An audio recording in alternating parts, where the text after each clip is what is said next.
Price God. ஆண்டவர் இயேசு நாமத்தினாலே வாழ்த்துக்கள். வசனத்தை வாசிக்கும். யோவான் 8ஆம் அதிகாரம் வசனம் 12. நான் உலகத்திற்கு ஒளியாக இருக்கிறேன். என்னை பின்பற்றுகிறவன் இருளில் நடவாமல் ஜீவ ஒளியை அடைந்திருப்பான் என்றார். கர்த்தருடைய வார்த்தை பார்க்கிறோம். நான் உலகத்திற்கு ஒளியாக இருக்கிறேன். ஆண்டவர் இயேசு கிறிஸ்து சொன்ன ஒரு மிகப்பெரிய வார்த்தை என்னவென்று சொன்னால், நான் உலகத்திற்கு ஒளியாக இருக்கிறேன். I am the light of the world.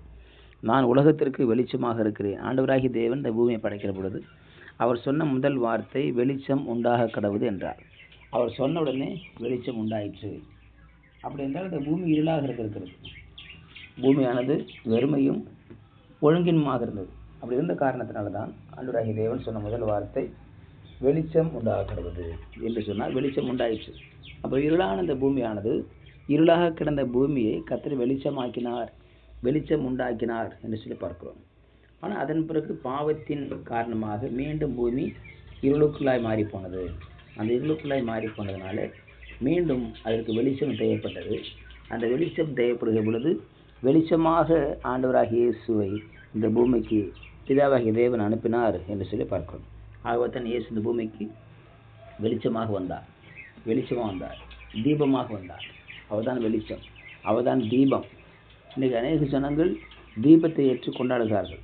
தீபத்தை ஏற்றினா அது அரை மணி நேரத்தில் அணைஞ்சிரும், மீண்டும் ஏற்றணும். ஆனால் இயேசு வந்தால் அந்த தீபமானது என்றென்றைக்கும் வெளிச்சம் பிரகாசித்து கொண்டே இருக்கும், என்றென்றைக்கும் வெளிச்சம் வீசிக்கொண்டே இருக்கும் என்று சொல்லி பார்க்கிறோம். ஆகவே உலகத்துக்கு ஒளியாக இருக்கிறார் இயேசு.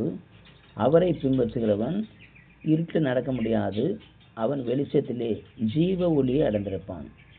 ஜீவ ஒளி, அவனுக்கு ஜீவ ஒளியானது வந்துவிடும்.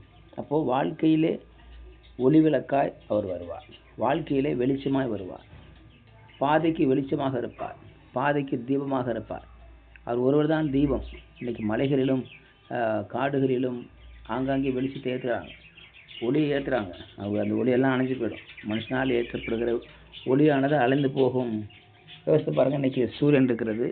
சூரியனை படைத்தவர் ஆண்டவராகிய தேவன். இன்றைக்கி சூரிய வெளிச்சமானது உலகம் முழுவதுக்கும் எவ்வளோ பெரிய வெளிச்சத்தை கொடுக்கிறது. சூரியன் மட்டும் இல்லைன்னு சொன்னால், சூரியன் இல்லாமல் இருந்து சொன்னால் இன்றைக்கி பூமியானது இருளாக கிடந்திருக்கும். இன்றைக்கி வெளிச்சம் ஏற்றணும், லைட்டு வேணும்னு சொன்னால் பகலுக்கு லைட்டு எவ்வளோ லைட்டு தேவைப்பட்டிருக்கும். ஆனால் தேவன் அதை வெளிச்சமாக இந்த பூமியில் வைத்தார். இன்றைக்கி மனிதனுக்கு மிகப்பெரிய பயனுள்ளதாக சூரியன் இருக்கிறதை பார்க்கிறோம். ஆகவே சூரியனை படைத்த ஆண்டவரை நாம் தொழுது கொள்ள வேண்டும். இங்கே இயேசு ஒளியாக இருக்கிறார். இயேசு வருகிற பொழுது பாவம் என்கிற இருள் மறைந்து போகும், பாவம் என்கிற இருள் ஓடி போய்விடும், பாவம் என்கிற பிரச்சனை போய்விடும். இருள் தான் பாவமாக இருக்கிறது. இன்றைக்கு பிசாசான் பாவத்துக்கு அதிகாரியாக இருக்கிறான், பொய்யனுக்கு அதிகாரியாக இருக்கிறான். அவன் மாத்திரமே வந்து என்ன பண்ணுறான்? அவன் பொய் என்ற விதைகளை விதைத்து, பாவத்தை விதைத்து இருளாக்குகிறான். ஒரு மனுஷனை இருளாக்குவதும் பிசாசு தான், வெளிச்சமாக்குவதும் பிசாசு தான். அவனே எல்லாவற்றையும் செய்கிறான். ஆக வெளிச்சமாக்குகிற இயேசு, இருளாக இருக்கிற அந்த இருதயத்தை வெளிச்சமாக்குகிற இயேசு வந்து வெளிச்சமாக்குகிறார் என்று சொல்லி நாம் பார்க்கிறோம். ஆகவே இயேசுவானவர் வந்து வெளிச்சம் தருகிறார். இயேசுவானவர் வந்து ஒரு மனுஷனுடைய வாழ்க்கையில் வெளிச்சம் கொடுக்கிறவராக இருக்கிறார். ஆகவே தான் நான் உலகத்துக்கு ஒளியாக இருக்கிறேன், நான் தான் வெளிச்சமாக இருக்கிறேன். இந்த உலகத்தை வழி நான் தான். காரணம், நான் தான் உலகத்தை உண்டாக்கினேன், நான் தான் உலகத்தை சிருஷ்டித்தேன், நான் தான் உலகத்தை படைத்தேன். அப்படி இருக்கிற பொழுது இந்த உலகத்துக்கு நான் தான் வெளிச்சமும், நான் தான் காரியங்களையும் செய்கிறேன். ஆகவே என்னை அல்லாமல் என்னிடத்தில் யார் பின்பற்றுகிறானோ, என்னை யார் பின்பற்றி வருகிறார்களோ அவர்களுக்கு நித்திய ஜீவன் இருக்கிறது, அவர்களுக்கு ஜீவ ஒளி இருக்கிறது என்று சொல்லி இங்கே இயேசு கிறிஸ்து சொல்வதை பார்க்கிறோம். ஆகவே இயேசு பின்பற்றுகிற உலகமாக நம்முடைய உலகங்கள் மாற வேண்டும்.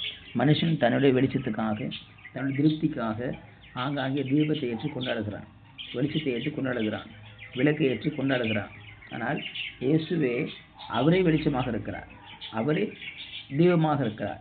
அவர்தான் தீபம், அவர்தான் நித்திய தீபம், அவர்தான் அணையா தீபம். அவர் யாரும் மறைக்க முடியாது, அவர் வெளிச்சத்தை யாரும் மறைக்க முடியாது.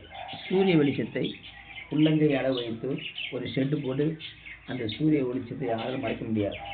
எப்பேற்பட்ட மனுஷனாலும் மறைக்க முடியாது. காரணம், அது தேவனால் சிருஷ்டிக்கப்பட்டது, தேவனால் உண்டாக்கப்பட்டது. ஒரு நாளும் சூரிய வெளிச்சத்தை மறைக்க முடியாத போல இந்த பூமியில் எந்த மனுஷனாலும் நிரந்தர வெளிச்சத்தை கொடுக்கவே முடியாது. ஒருவேளை இருளை கொண்டு வரைக்கும் பிசாசு வருவான், ஆனால் வெளிச்சத்தை கொடுப்பது இயேசு மாத்திரமே. பரிசுத்த பிதாவே, நாளுக்கு ஸ்தோத்திரம் பண்ணுகிறோம். நீரே மெய்யான ஒளி, நீரே மெய்யான வெளிச்சம், நீரே மெய்யான தீபம். எங்களை ஆசீர்வதியும். இயேசு நாமத்தில் பிதாவே. ஆமென். You will be succeeded.